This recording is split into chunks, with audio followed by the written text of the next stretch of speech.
Un saludo para todos ustedes. Nos da mucho gusto estar nuevamente en una entrevista del programa IPN Conexión Saludable.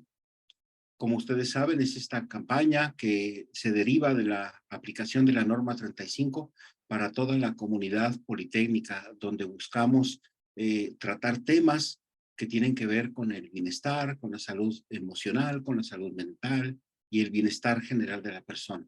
En este caso tenemos un tema muy especial y una profesional muy especial y muy significativa para nosotros, porque la maestra Karina nos estuvo acompañando desde el arranque de la campaña. Después, por motivos de la vida, tuvo que estar un poquito a un lado. Entonces, con muchísimo cariño y con admiración, recibo a la maestra Karina Morales Flores. Bienvenida, Karina.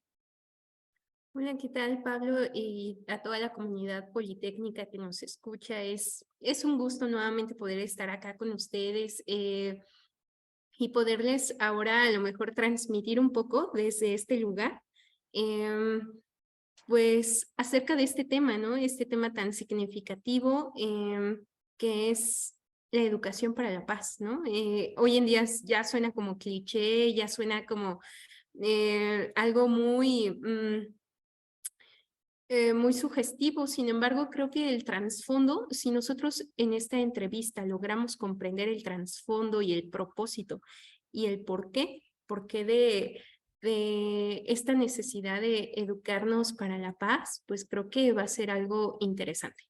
Realmente el tema de educación para la paz, aunque salió, me corregirás si me equivoco, pero empezó a surgir a partir de las posguerras. eh, pues los seres humanos somos conflictivos y cuando estamos en grupo, pues las posibilidades de conflicto aumentan. O sea que siempre el tema de crear entornos de paz, educación para la paz, cultura de paz, pues es un tema sumamente vigente. Y justamente con esta entrevista queremos ofrecer a toda la comunidad politécnica una visión general de lo que implica y tal vez algunas pistas de cómo personalmente podemos trabajar este tema. La maestra Karina Morales Flores, ella tiene una maestría en educación para la paz, pero más allá de que yo la presente, me gustaría aprovechar en esta ocasión, aprovechar la primera pregunta que sirva para entrar en el tema y también para que ella nos cuente un poquito. Karina, ¿por qué te interesó este tema? ¿Cuál fue tu recorrido que te llevó a este tema? Muchas gracias. Fíjate que es bien interesante porque yo me formé como psicóloga general en la UNAM. Y bueno, tuve ahí mis líneas de intervención en la parte clínica, ¿no? En la parte clínica y organizacional. Y curiosamente, cuando me tocó ejercer ya tener mi primer empleo en una institución, pues, gubernamental, yo veía que había casos de personas, ¿no? Donde pues no bastaba la intervención clínica, donde a lo mejor llevaban un proceso terapéutico, llevaban acompañamiento psiquiátrico y no era suficiente. ¿Por qué? Porque veía que lo que afectaba era que a lo mejor tenían una mala convivencia con los vecinos, las vecinas, con el entorno social. Me di cuenta que el entorno social influía mucho en el estado emocional de las personas. Y no solo el entorno social, ¿no? Inmediato, sino también la situación del país, ¿no? La parte económica, la parte incluso de las noticias mundiales y demás. Entonces, a partir de ahí me di cuenta que el problema no solamente se concentraba en algo muy particular, ¿no? Sino que también había una influencia cultural muy fuerte. Entonces es cuando empiezo como a sumergirme en qué es lo que ocurre a nivel cultural que empieza a deteriorar o a favorecer también procesos de salud mental, ¿no? Y a partir de ahí, pues voy descubriendo este tema de educación para la paz, educar para la paz. Mm, Afortunadamente, la maestría la tomé ahí en el Politécnico y tuve grandes maestras, grandes docentes que me enseñaron a ver la mirada así de educación para la paz, que tiene como todo este contexto europeo, pero también me enseñaron a ver la parte comunitaria que se da aquí en América Latina y que a lo mejor vamos a ir tejiendo un poco esta entrevista. Si bien tengo una maestría en educación para la paz, también quisiera como compartirles un poco de mi perspectiva, ya como tejiendo un poco lo comunitario, lo de educación para la paz y la experiencia profesional y de vida. Entonces, quisiera que igual las respuestas que vaya dando, pues no se vean como una doctrina, un dogma, ni mucho menos, ¿no? Esta es una compilación, sí, de los estudios en los cuales me he formado, pero también de un criterio propio que he ido adquiriendo a lo largo de este proceso. Me llama mucho la atención que usaste la palabra ideología, porque justamente lo primero que quería preguntar era si educación para la paz es una ideología, es un movimiento, es un método. ¿Qué es educación para la paz? Vamos a ponerlo como, bueno, educación para la paz o primero inicia como un movimiento. Yo lo veo como una transición y una transformación. Inicia como un movimiento porque, porque bien lo dijiste, surge de la necesidad de las posguerras, ¿no? Que surgieron y a partir de ahí, en los años 50, 60, nosotros vemos personajes importantes. Por ejemplo, uno de ellos, Mahatma Gandhi, que él empieza a hacer también como denuncia, pero a través de la no violencia.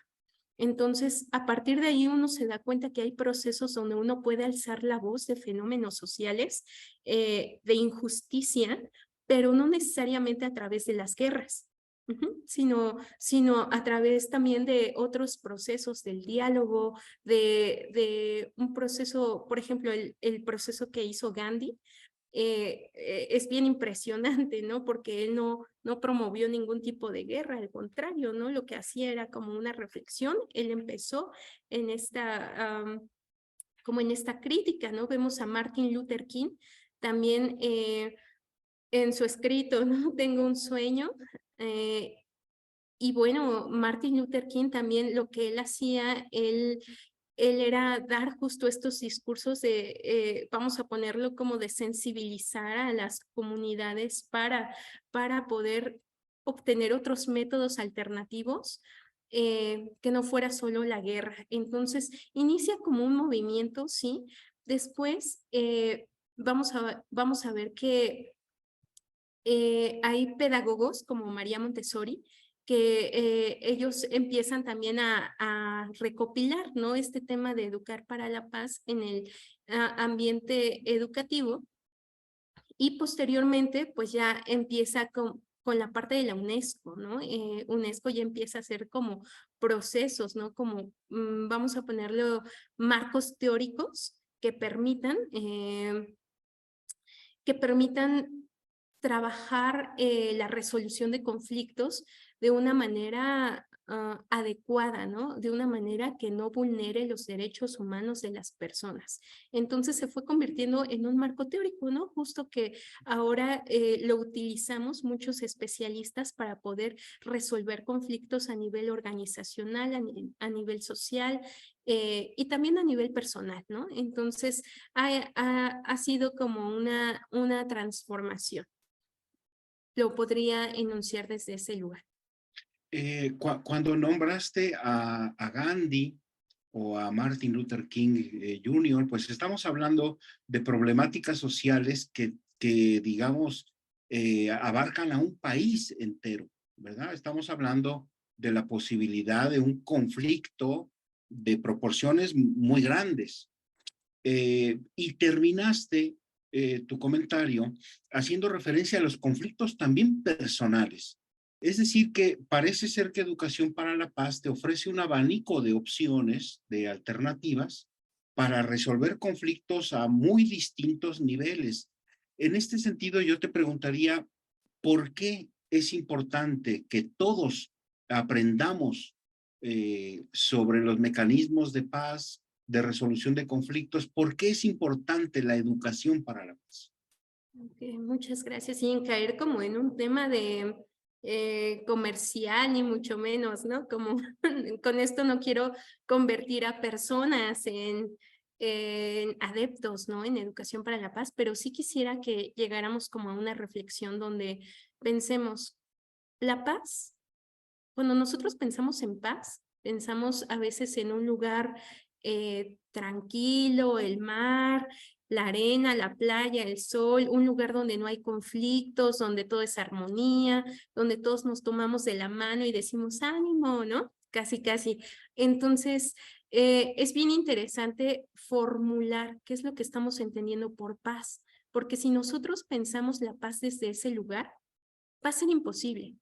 Por eso muchas personas hoy en día, cuando hablamos de paz, dicen, eso no existe, eso no es posible, es una utopía, porque pareciera algo tan bizarro porque percibimos la paz así, como un momento, un lugar donde todo es color de rosa, donde no hay problemas, donde todos nos llevamos bien con todos, y eso no es la paz, porque justamente la paz surge de todo ese caos, ese desorden que hubo de las guerras, ¿no? Entonces, de lo que nos está hablando es que si hay un principio, si en la física nos habla de que todo en la vida hay un orden, pero también hay un desorden, entropía, negentropía, y que todo esto se junta, nosotros tenemos que ver que tanto la paz y el conflicto van a estar ahí, ¿no? En ese conjunto. El conflicto es algo inherente.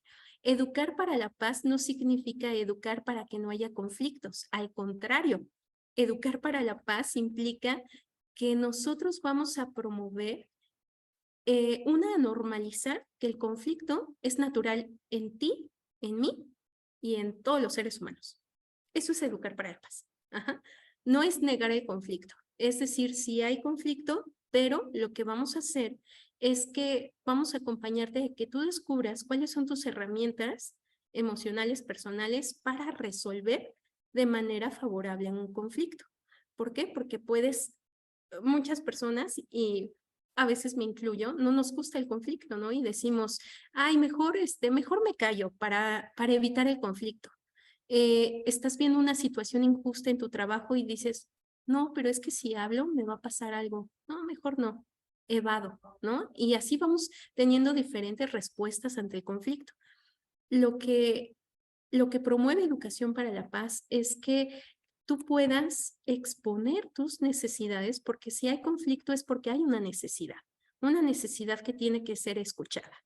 Ajá, para que no genere una problemática aún mayúscula, ¿no? Y que uno pueda ir resolviendo poco a poco. Entonces, de eso trata la Educación para la Paz, de nosotros acompañar o promover esta educación o esta formación, pero en naturalizar o normalizar el conflicto, pero resolverlo de una manera no violenta.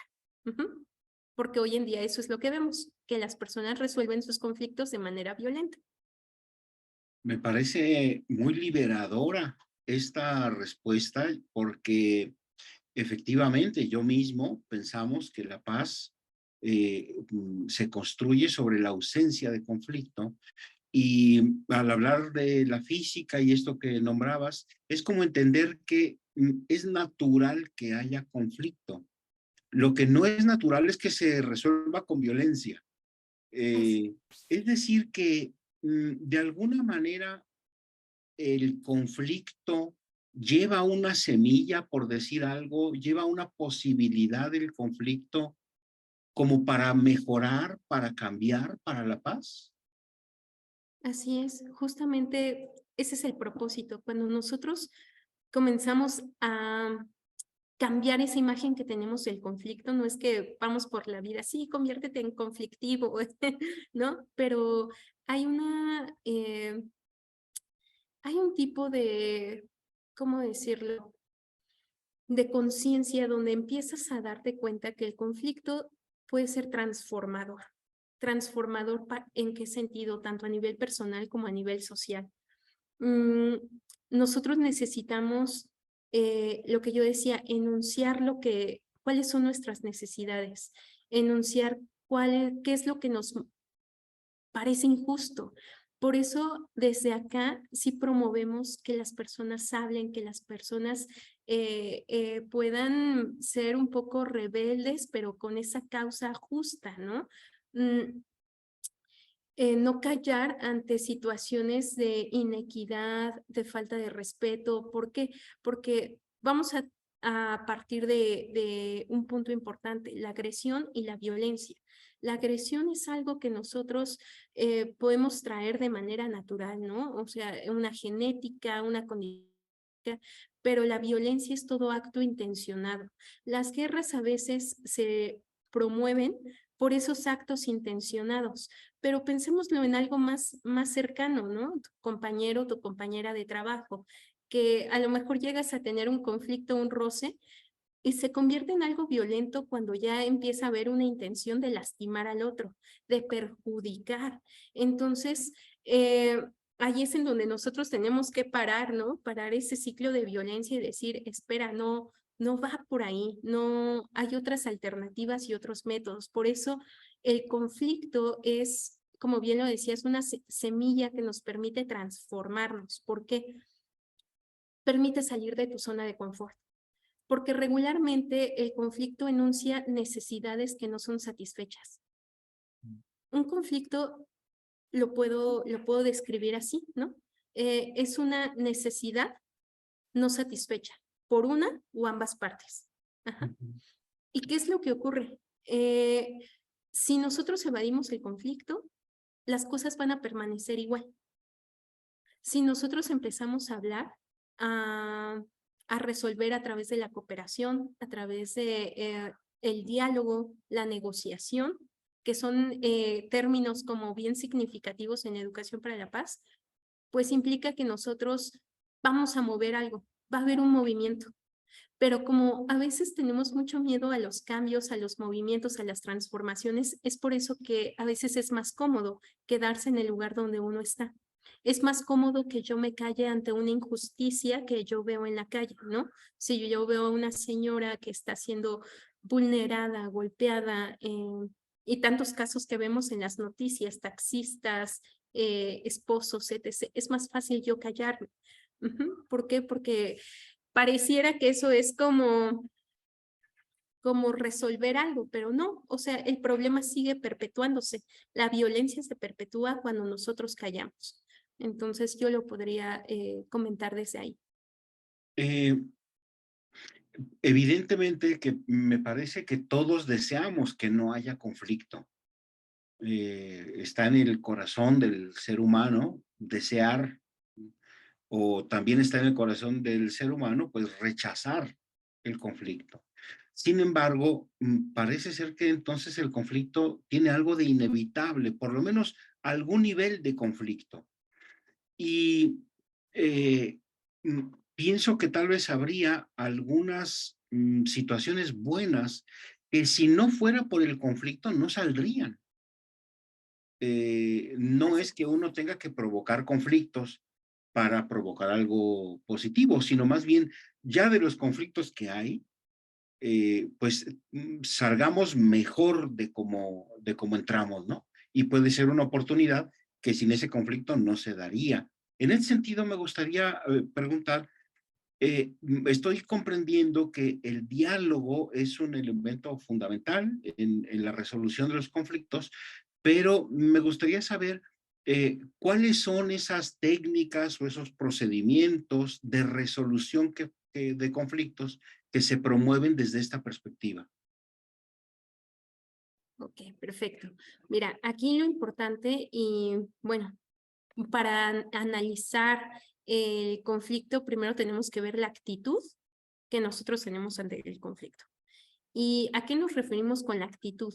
O sea, podemos tomar una actitud un tanto competitiva. Vamos a ir viendo, ¿no? Diferentes tipos de actitudes. ¿Competitiva en qué sentido? Yo deseo ganar y deseo que tú pierdas, ¿no?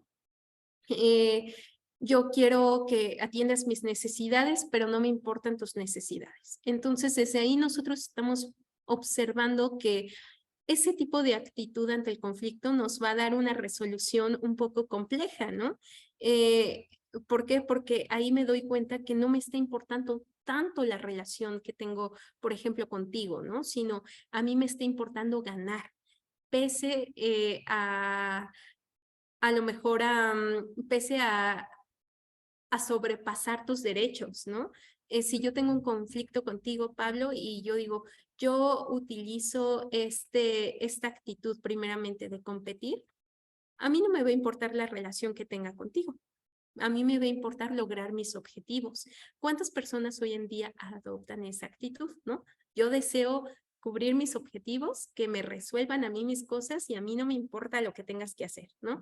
Esa es una actitud que lejos de promover estos procesos de paz, de equidad, de armonía, lo que promueven, pues es nuevamente la vulnerabilidad, ¿no? De personas. También hay otro tipo de actitud muy común, que es como la acomodación, ¿no? Lo que llamamos acá. ¿Qué significa? Pues está bien, yo pierdo mis necesidades y te dejo ganar. Bueno, así como las personas que ya se dan por vencidas, ¿no? No va a pasar nada. Entonces, mejor, pues ya para qué alego, ¿no? Gana tú y ya, aunque yo no esté cubriendo mis necesidades, aunque estés violando mis derechos humanos, aunque estés violando pues sí, mis necesidades, yo te dejo ganar y me acomodo. Es un espacio seguro para mí, ¿no? Acomodarme en ese espacio. Entonces, híjole, es también otra actitud muy delicada, ¿no? Que va muy similar a cuando una persona es un tanto evasiva. Por ejemplo, las personas que dicen, bueno, ni tú ni yo, ¿no? O sea, ni tú ni yo, mejor ni me mezclo, ¿no? Ni me meto, yo acá encerrada, aislada, estoy mejor. Y lo que hace esto es una fractura del tejido social. La evasión siempre va a fracturar el tejido social. ¿Por qué? Porque rompes esa relación entre tus pares, entre tus compañeros, se rompe. Ujú. Y entonces, por eso las personas viven cada vez más desconfiadas, ¿no? Desconfiadas, aisladas, con esta autosuficiencia y justo el sentido comunitario se pierde aquí totalmente. Ujú. Por ese miedo, por ese temor. Lo ideal es llegar a una cuarta actitud, que sería la cooperación, donde empieza a haber el diálogo que te permite negociar. Ajá, negociar. Hay cosas que no son negociables, como tus derechos, ¿no? Los derechos humanos nunca son negociables y eso es algo que uno tiene que comprender. Nada que te vulnere, nada que falte a tu persona, falte a tu integridad personal, eso no se negocia. Ujú. Se negocian pues sí, situaciones, llegas a acuerdos a partir de necesidades y eso es lo que tú tienes que ir viendo, ¿no? La manera en la que tú puedas exponer tu necesidad, la otra persona también, y ambos puedan ir en un ganar-ganar, ¿no?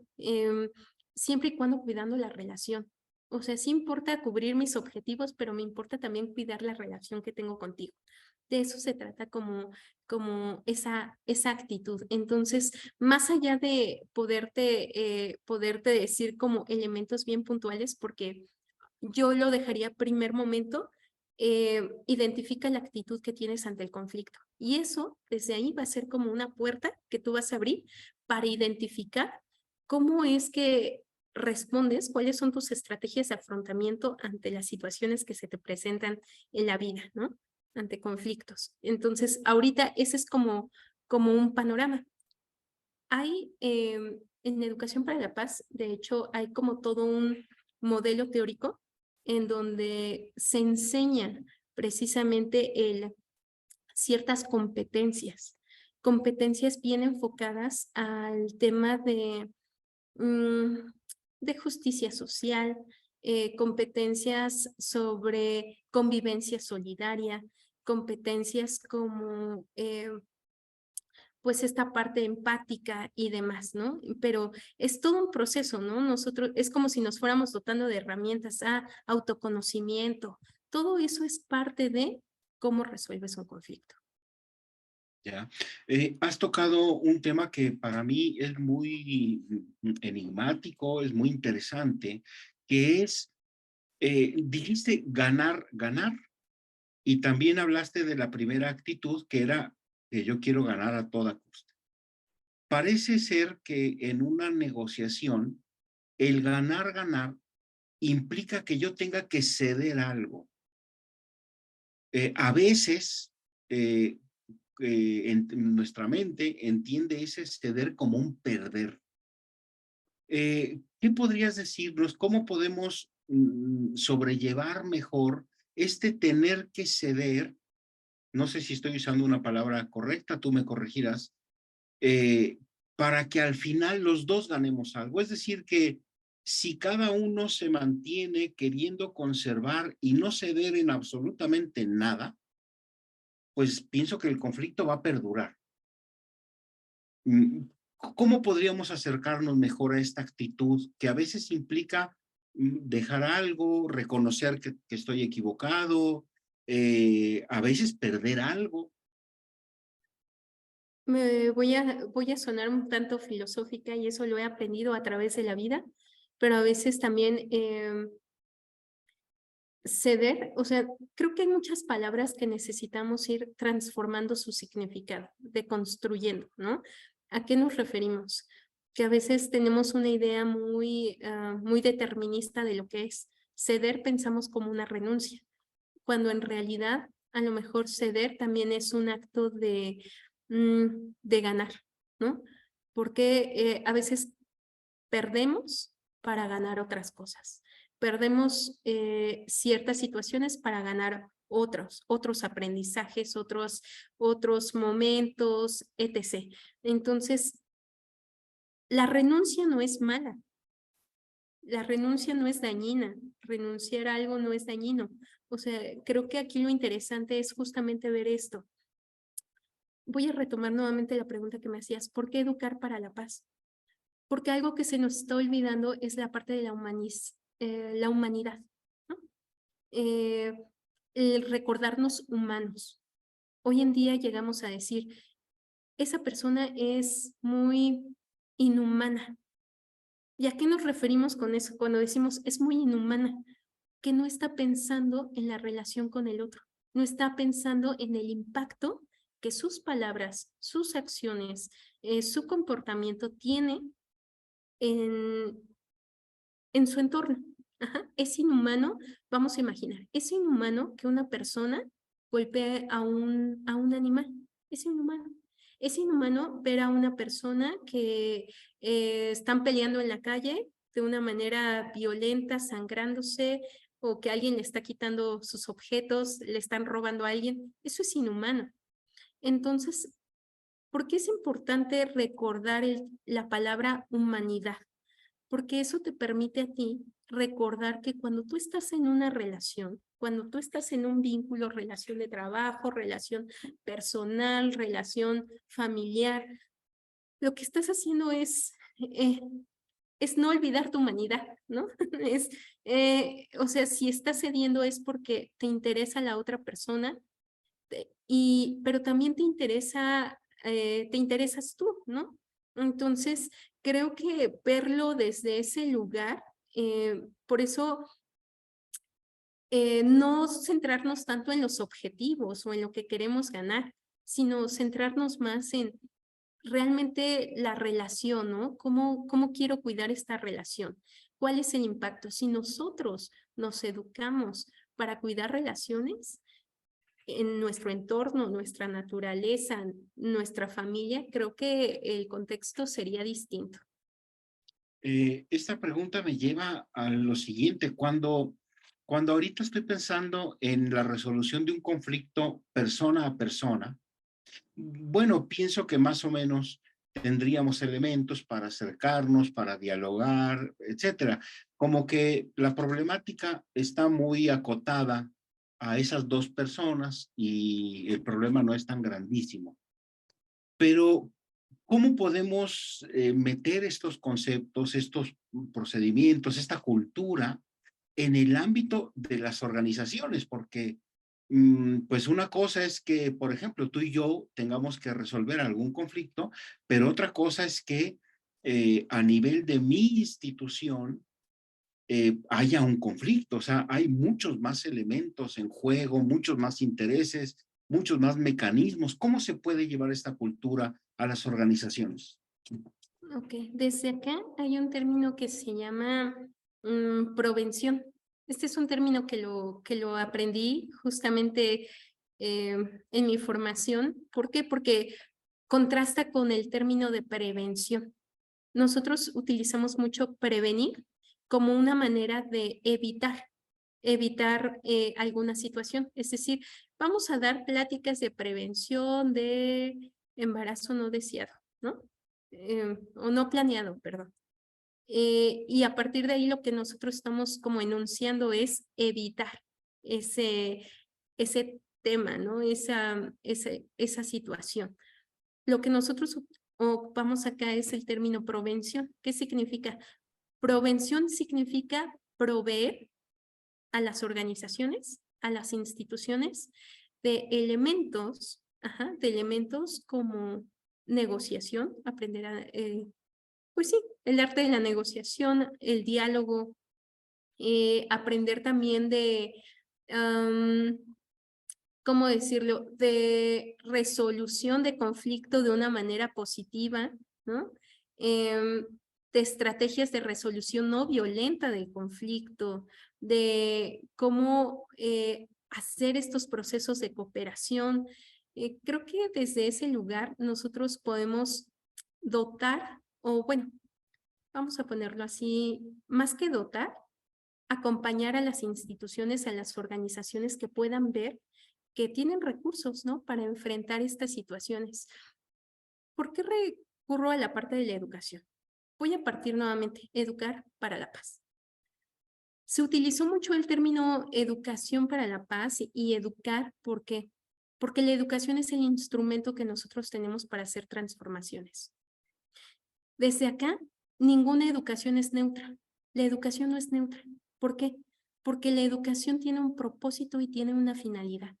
La finalidad de formar una cultura, una sociedad un poco más, más crítica, más justa, más equitativa, más armoniosa. ¿Mm? Eso es educar, ¿no? Por eso la educación para nosotros es importante. Y yo te lo decía, hoy en día Educación para la Paz se hace como un marco teórico, ¿no? Que lo utiliza incluso la Comisión Nacional de Derechos Humanos, ¿no? Para capacitar a organizaciones. Y ellos lo que hacen es utilizar el eje axiomático, que significa el eje de valores, y a partir de ahí se empieza a educar a las personas a través de valores bien específicos. Respeto, todos estos valores que nos enseñaban desde antes en primaria, pues se vuelven a recordar y se vuelven a enunciar en las instituciones. Entonces, no se trata de prevenir conflictos, se trata de proveer a las instituciones a que aprendan a negociar, a dialogar y a resolver conflictos de manera no violenta. Ahora que usabas esta palabra ¿cómo? ¿Proveer? ¿Proveer? Proveer, ajá, claro. Ajá. Me gustaría hacerte dos preguntas con palabras que yo he escuchado que están relacionadas con el tema y que pienso que aclarándolas nos podemos enriquecer mucho. La primera sería, ¿qué es paz positiva, negativa y neutra? O sea, ¿hay distintos tipos de paz? Sí, fíjate que la paz positiva, o bueno, vamos a empezar. La paz negativa es cuando se toman modelos donde se niega el conflicto. La paz positiva es cuando te hablan de la paz como algo irreal, como algo utópico.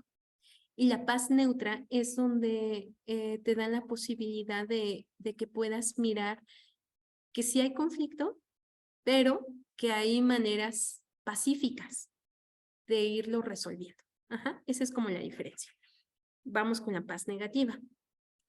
La paz negativa, encontramos un poco la paz romana, ¿no? Que muchas veces nosotros hemos ahí, bueno, hemos escuchado, ¿no? La paz romana que significa como tal la ausencia de guerra, ¿no? La ausencia de no problemas. Ajá, entonces, ¿qué es lo que se presenta desde acá? Una negación del conflicto, ¿no? Aquí es donde pensamos que no es necesario que haya conflicto para que nosotros podamos vivir en armonía. Hay otro tipo de paz que es la paz griega. Ajá, en la paz griega, pues ahí es donde todo se romantiza como lo ideal, lo utópico, todos nos amamos, todos nos llevamos bien.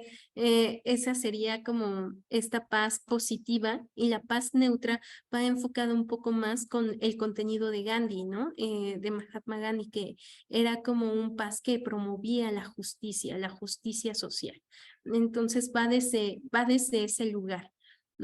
O bueno, así lo podríamos ver, estas diferencias.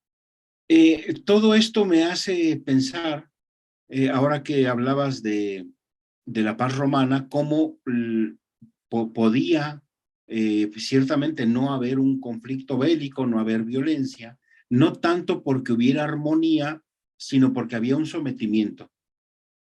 Muchas veces nos comportamos diferente cuando tenemos a alguien que está cercano y que nos puede castigar. Pienso en un niño con su mamá, una persona en la calle cuando hay policías, a veces, por ejemplo, la persona que se va a cruzar una señal de alto, si no hay policía, se cruza, pero si está el policía no se cruza. Es decir que esto me lleva a pensar que tal vez no sea tan relevante esta ausencia de conflicto como la armonía. Entonces me gustaría preguntarte para Educación para la Paz, ¿qué significa la armonía? Ok, va. Fíjate, es bien interesante el concepto, porque para pensar una comunidad armoniosa necesitamos pensar una comunidad que tiene las mismas oportunidades, el mismo acceso a ciertos recursos, ¿no? Donde las desigualdades no son tan predominantes, ¿no? Donde encontramos esta justicia social, donde encontramos pues sí, estos derechos humanos, ¿no? Realmente que están siendo aplicados a una sociedad. Armonía es que tú y yo podamos tener las mismas posibilidades, yo siendo mujer, tú siendo hombre, que tengamos las mismas posibilidades de poder alzar la voz ante algo, de poder denunciar algo, de poder acceder a servicios de salud, a servicios públicos, a servicios de educación, etc., ¿no? Creo que desde ese lugar va la armonía, no tanto como un estado de mera tranquilidad, un estado zen, no va por ahí, ¿no? Es realmente, por eso implica una cultura, ¿no? Porque tiene que ver con que nosotros estamos constantemente como agentes, ¿no? Como testigos activos, vigilando que realmente se cumplan nuestros derechos, ¿no? Que realmente nosotros podemos tener pues las mismas oportunidades para poder seguirnos desarrollando personalmente, socialmente y comunitariamente. En eso podríamos definir la parte de armonía. Eh, ya prácticamente para cerrar, dos preguntitas. La primera es también, hablando de estos términos un poco técnicos, también he escuchado que se habla de violencia directa y violencia estructural. ¿A qué se refieren? Pues fíjate que un autor llamado Johan Galtung hizo un triángulo bastante curioso, ¿no? Bastante interesante. ¿Por qué? Porque tendíamos mucho a enunciar la violencia como física, económica, violencia verbal, ¿no? Y dábamos solamente esos términos para enunciar y visibilizar la violencia.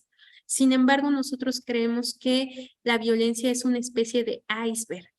¿Por qué un iceberg? Porque si nosotros recordamos la película del Titanic, el Titanic se hundió, pues no por el piquito, ¿no? De hielo que vimos ahí, sino por todo lo que había debajo, por todo lo que no se vio.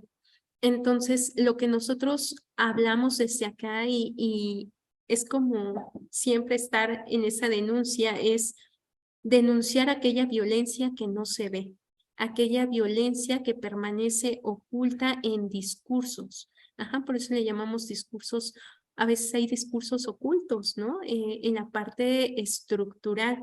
¿Cómo es el discurso oculto? Vamos a imaginar, te voy a poner un ejemplo de violencia, ¿no? En las organizaciones o en las empresas. Cuando no se respetan los horarios laborales, un ejemplo, ¿no? Y puede ser parte de la persona, ¿no? Que tiene dificultad para poner este límite y decir, bueno, mi horario es en este rango y voy a hacer uso pues, de ese derecho, ¿no? Pero también estructuralmente, ¿por qué? Porque se empieza a alabar, se empieza mucho a felicitar, a enunciar como todos estos procesos donde te desvelas, donde pasas horas extras, donde no comes, donde pareciera donde hay un maltrato, el maltrato se empieza como a aplaudir, ¿no? Porque eres el mejor compañero, eres el mejor empleado, cuando pareciera que entre más maltrato y entre más sobreesfuerzo y exigencia, pues eso es realmente reconocido. Ese es un tipo de discurso oculto que trae de fondo un tipo de violencia, ¿no? Un tipo de violencia estructural. Entonces, ¿por qué se habla de la violencia como iceberg? Porque la violencia directa es lo que se ve, lo que vemos, ¿no? Lo que vemos normalmente, ¿no? Vemos a lo mejor una protesta, vemos a alguien que le está reclamando algo a otra persona. Esa violencia se ve. Mencionaba que en este triángulo está la violencia directa, la violencia que se ve, está la violencia cultural o simbólica, que la encontramos regularmente pues sí, en mitos, canciones, en chistes, refranes, todo esto que va perpetuando la violencia, ¿no? Calladito te ves más bonito, ¿no? Calladita te ves más bonita. Ese sería un tipo de violencia cultural que se va perpetuando, ¿no? Es una frase muy sencilla, una frase muy coloquial que a lo mejor tú y yo hemos dicho en algún momento, pero que va reproduciendo la cultura del silencio. Violencia estructural, pues ya tiene que ver con cómo operan las organizaciones, ¿no? Desde a veces, pues tantos trámites burocráticos, ¿no? Que encontramos y que lejos de agilizar el proceso de las personas para cubrir sus necesidades, lo que hacemos es que pues las personas se desesperen, ¿no? Que entren todavía en este conflicto y que pues se lleguen a veces a soluciones un tanto violentas, ¿no? Que es lo que tratamos de trabajar, que no lleguemos hasta ese lugar, pero pareciera que va desde ahí, ¿no? Por eso yo les decía, la cultura de paz es, vamos a ponerlo como este modelo ya hoy en día, este marco teórico que viene desde toda la parte europea, pero aquí en México lo que se ha trabajado mucho también es el tema comunitario. Hemos encontrado, y eso también es paz, ¿no?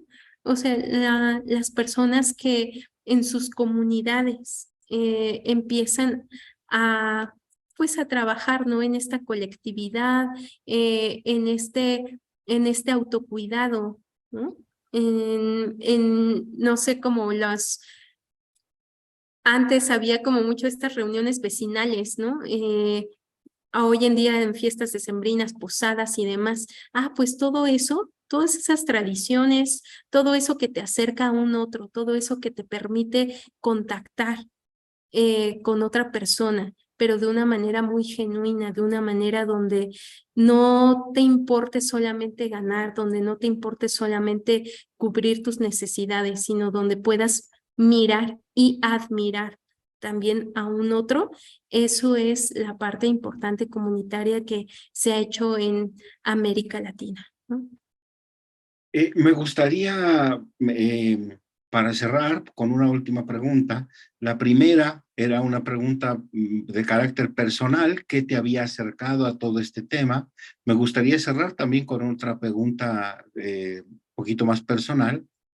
Eh, Todo esto, ¿cómo te ha cambiado a ti? Wow, vaya pregunta. Primero, dejar de romantizar lo que es comunidad y dejar de romantizar lo que es paz. ¿A qué voy? Me ha transformado en el sentido de que mm, puedo ver las cosas reales como son, pero esto no significa que tienen que ser catastróficas siempre, ¿no? Sino que siempre hay alternativas para poder resolver algo. Primero, una forma de seguirse como autodescubriendo. Es un descubrimiento, ¿por qué? Porque día a día nosotros estamos en constante conflicto a veces con nosotros mismos, ¿no? Y podemos tener las mismas actitudes que yo les comentaba, ¿no? De evadir, de competir, de, de a lo mejor acomodarme en un lugar, ¿no? Entonces creo que a mí me ha transformado en este proceso de, primero, reflejarme, ¿no? De seguirme conociendo, descubriendo una introspección de, a ver, Karina, ¿qué es lo que, qué es lo que haces, ¿no? En tu día a día. ¿Cómo es que tú has vivido hasta el día de hoy conflictos personales, sociales, culturales? ¿Y cómo es que tú puedes acompañar a otros a que puedan mirar esto que tú desconoces?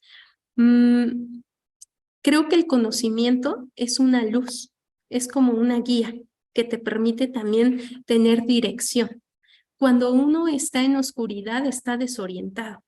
Entonces, a veces cuando yo escucho esta propuesta, este modelo de educación para la paz, este marco teórico, ¿no? De educación para la paz, también es una luz, es una guía de un método, una alternativa para resolver, para enunciar violencia. Cuando yo escucho temas comunitarios, también es una luz, es una oportunidad para poder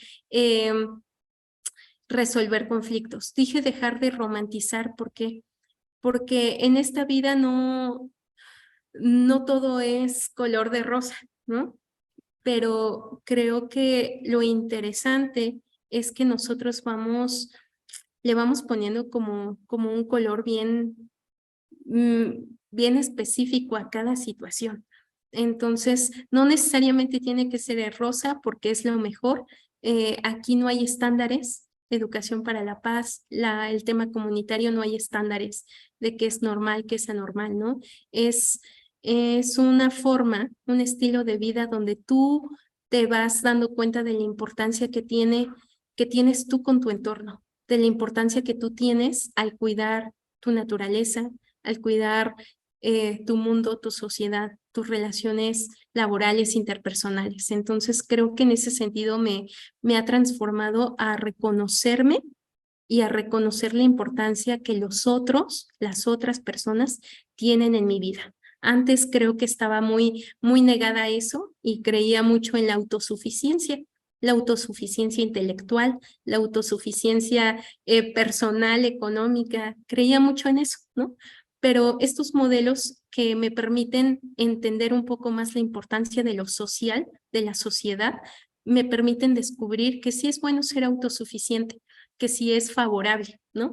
Pero que también todo lo que yo he construido, todo lo que yo he logrado, no solo ha sido en mis méritos, sino que también reconozco que han habido personas que han estado alrededor mío para apoyarme, para levantarme y para sostenerme, ¿no? En cualquier situación que yo me encuentro. Por eso creo que desde ese lugar me ha transformado ahí.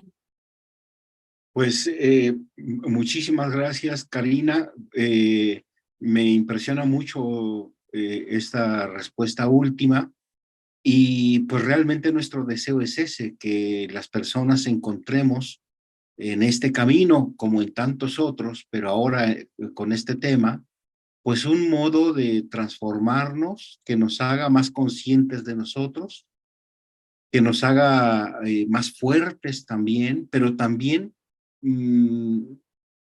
donde podamos tener mejores relaciones, porque en el fondo somos un ser en relación, ¿no? Como tú lo dijiste, está bien ser independiente, pero también puede ser una falacia, porque en la realidad dependemos unos de otros. Pues nuevamente, Karina, agradezco muchísimo tu aportación, tu tiempo, tu inteligencia, tu sagacidad. Y yo me despido de todo el público que está atendiendo esta entrevista con el deseo, pues, de que encuentre maneras para tener una vida más saludable, más sana, con mayor bienestar. Y pues simplemente me despido esperando vernos en la próxima. Muchísimas gracias, Karina. Gracias a ti, Pablo, gracias a toda la comunidad politécnica y ya nada más una última reflexión, si me lo permites, Pablo, para todos los demás. Y esto quiero dirigirlo muy a las personas que tienden a ser como muy aisladas, territoriales, muy donde distantes afectivamente, ¿no? Eh, creo que muchas veces la distancia afectiva, la desconfianza tiene que ver con, pues, con este miedo que le tenemos a los otros y a las otras. Entonces, quiero que vean que siempre hay formas de mirar, que los otros no siempre atacan, que los otros no siempre quieren atentar contra uno, ¿no? Que los otros o las otras personas no siempre quieren el malestar para nosotros, sino que también podemos acompañarnos a ir construyendo cosas saludables. Creo que esa sería también como la reflexión. Lo digo para todos aquellos que les cuesta trabajo dejarse acompañar, dejarse cobijar por otras personas. Yo les invitaría, ¿no? Vienen no solo fechas decembrinas, sino viene un año más que ustedes se den la oportunidad de poder recordar la importancia que tienen las personas, que han tenido las personas en su vida y la importancia que sus actos tienen para la vida de otras personas. Okay. Con eso sería todo. Hasta luego. Pues qué mejor manera de cerrar con este mensaje. Me parece que de alguna manera engloba o sintetiza la intención de Educación para la Paz. Pues nuevamente agradecerte a ti, Karina, agradecerles a ustedes y esperando vernos en la próxima. Hasta luego.